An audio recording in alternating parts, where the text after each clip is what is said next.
Hello there, my flock, and welcome back. We're here today in the Bad Raven's Nest to do a review of a movie that I saw a few days ago, and it's called The Lost City. I was kind of reluctant to watch the movie. It showed a lot of funny scenes and stuff in it. A trailer that I watched and wasn't really. I mean, it was funny parts, and it made me want to go see it. I was afraid that when you watch all these types of stuff on trailers that you can see all the funny parts, and I didn't know if there was enough funny parts left to be able to make it worthwhile. This kind of reminds me of the old 80s movie Romancing the Stone with Michael Douglas, and I think her name was, I can't think of her name right off my hand. I'll put it in there in the video. I just knew it a few minutes ago. I'll just give you a plot synopsis of what the movie's about. It's about a reclusive author, Loretta Sage. She writes about exotic places in her popular adventure novels that feature a handsome cover model named Alan, which is Channing Tatum, and Loretta Sage is, of course, Sandra Bullock. On her tour promoting her new book with Alan, Loretta gets kidnapped by the eccentric billionaire, which is played by Daniel Radcliffe, who hopes she can lead him to an ancient lost treasure from her latest story. Determined to prove he can be a hero, Alan, in real life and not just on the pages of her book, Alan sets off to rescue her. So that's your basic storyline was set up here. She's an author that she's kind of hit a wall. She's kind of hit a writer's block on these series of books that she comes out with. Her husband is recently deceased, and she's kind of in a bad place with that and feels like her writing is not up to par with other stories that she should be writing. So she kind of is down on the characters, and so when she goes to the book signing and the release of the new book, she is not all in it with it, and she doesn't really like that the Channing Tatum character of Alan is really into the role of the cover model, and she feels like it's all fake, not anything that she should be proud of. But when that opens up the story for, of course, Harry Potter comes into the fray, so that's what kind of a strange twist, which he's not Harry Potter. Daniel Radcliffe plays the eccentric millionaire, his name is Abigail Fairfax in the movie. You get into your wacky comedy stages like that. There's also Brad Pitt's also in it, makes a cameo in it. I really kind of liked his character in this movie.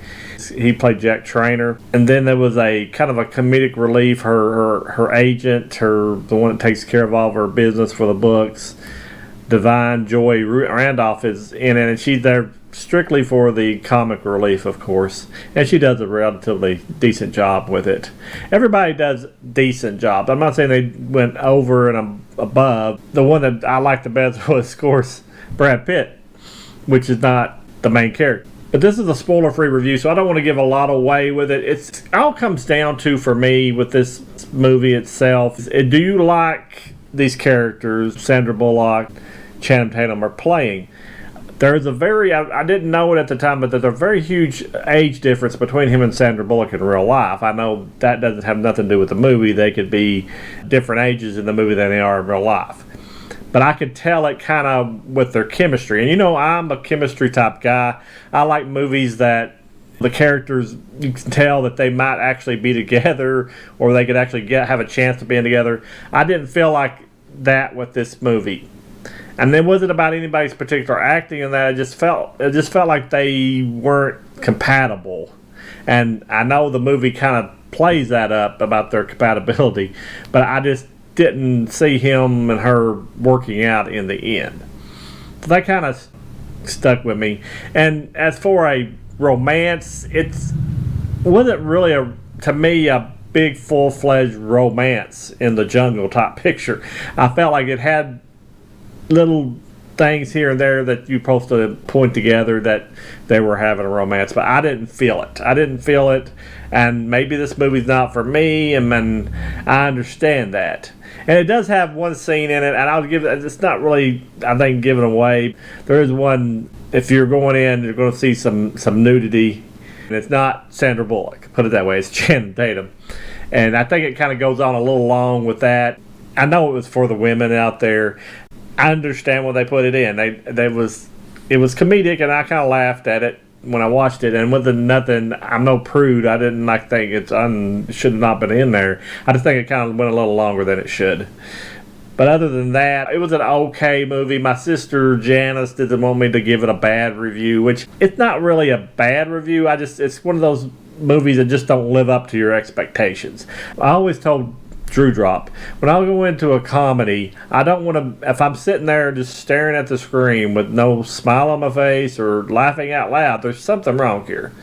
I just didn't feel, I chuckled maybe 3 times to some of the stuff that wasn't. Even some of this was stuff that was already I've seen on the trailer. There was only a few other things that really made me laugh that was new. That I'm usually not having the greatest time with the comedy.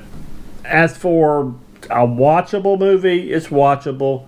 It keeps you intrigued to a point, but it just wasn't anything that I could say, run out and go watch this movie.